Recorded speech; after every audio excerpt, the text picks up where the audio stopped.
অবশেষে বাংলাদেশ বনাম ভারতের টি-20 ম্যাচ যদি আজকে বাংলাদেশ হারে ম্যাচে আমার মাথা আমি নেড়া করব। আমি দাদার সাথে এবং আমার দুই বন্ধু সাক্ষী আছে, আমি মাথা নেড়া করব লাইভে আইসা। শিওর শিওর দাদা, শিওর তুমি মাথা নেড়া করবা। তুমি তো মানে তোমার কথাগুলো আমি আবার ক্লিয়ার করে বলি, তুমি বলতেছো এটাই যে আজকে যদি বাংলাদেশ ইন্ডিয়ার সাথে প্রথম টি-20 হারে, মানে আজকে 7:30 খেলা, যদি ম্যাচটা বাংলাদেশ হেরে যায় তুমি তোমার মাথা নেড়া করবা লাইভে এসে মাথা নেড়া করব। এত সুন্দর চুল তুমি একদম আমার মতন কামিয়ে ফেলবা। হ্যাঁ, তাহলে কি আমার উস্তাদ ইমন তালুকদারও মাথা খামাইছেন, কথা দেয়া কথা রাখছেন, আমি তার শিষ্য, আমিও কথা দেয়া কথা রাখবো। দেখো আমি আবারও বলতেছি, এখানে কিন্তু চ্যালেঞ্জ নিলে কিন্তু চ্যালেঞ্জ রাখতে হয়। আমি রাখবো। কারণ তুমি যদি মাথা নেড়া করো তোমার চুল কিন্তু শোকের চুল কিন্তু থাকতো না, একদম সব শেষ দরকার নাই, বাংলাদেশ তো জিতবই। মানে তুমি কনফিডেন্ট আজকে বাংলাদেশ জিতবে? বাংলাদেশ কনফার্ম জিতবো, ইন্ডিয়ার সাথে শিওর শিওর জিতবো। ইয়াসিন কিছু কয় না। আমি আরেকটা বিষয় ক্লিয়ার করতেছি, তুমি কি সত্যি মাথা নেড়া করবা? লাইভে এসে নেড়া করবো।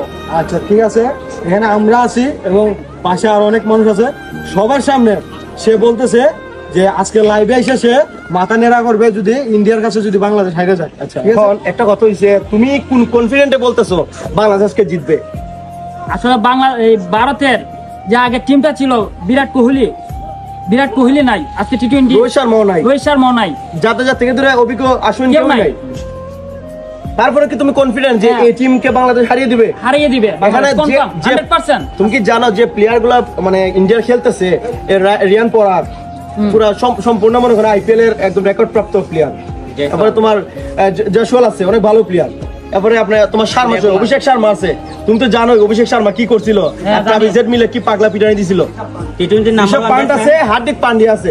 তো তুমি ওই এই টিমকে বাংলাদেশ হারাবে, তুমি চ্যালেঞ্জ কিভাবে করো? তুমি 100% হারবা। আমি বাংলাদেশি, বাংলাদেশ যে আমার পুরো কনফিডেন্স আছে, আত্মবিশ্বাস আছে। আরে ভাই এই কনফিডেন্স আমার মাথা শুনলাই। আবার আজকে দায়িত্ব কেনালে থাকতো ভারতের দাদা ওটা আজকে দেখাই দিতাম আমরা জিততে পারি কিনা। মানে তুমি এতটাই বিশ্বাসী তোমার বাংলাদেশ দল নিয়ে যে বাংলাদেশকে জিতবে 100%? জিতবো। ঠিক আছে, সবাই ভিডিওটা শেয়ার করে দিবেন। শুনেন, সবাই ভিডিওটা শেয়ার করে দিবেন।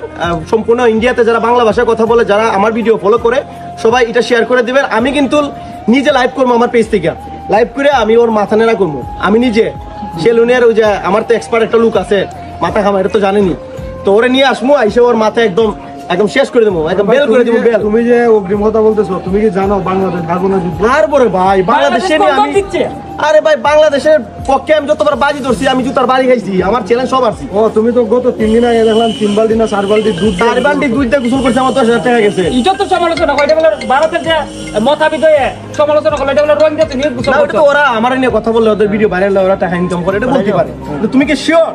শিওর আমি মাথা তোমার চ্যালেঞ্জে তুমি অনর আছো? আচ্ছা ঠিক আছে, যারা যারা ভিডিওটা দেখতেছেন সবাই ভিডিওটা ডাউনলোড করে রাখবেন। হ্যাঁ, যদি বাংলাদেশ হাইরে যায়, এই যে প্রীতম সে লাইভে আইসা তার এই যে মাথাটা আছে না, মাথাটা নেড়া করবো। এটা আপনারা ভিডিওটা আমার ডাউনলোড করে রাখবেন। আমার ইমন তালুকদার পেজের মাধ্যমে এটা দেখতে পারবেন, হেল্পার পেজ, সেটা মানে দেখতে পারবেন। বাংলাদেশের মানুষ কিন্তু কথা দিয়ে কথা রাখে। যেমন আমার ইমন তালুকদার ভাই কথা দিয়ে কথা রাখছেন, তার শিষ্য আমি কথা বর খেলাপ করতাম না, কথা দিয়ে কথা রাখ। তুমি কিন্তু কথা দিয়ে রাখতেই পারো, তোমার আমি বাড়িতে খুঁজে পাবো। আমার আমি বিজি, তুমি এখন লাইভে মানে সবাই ভিডিও দেখতেছে।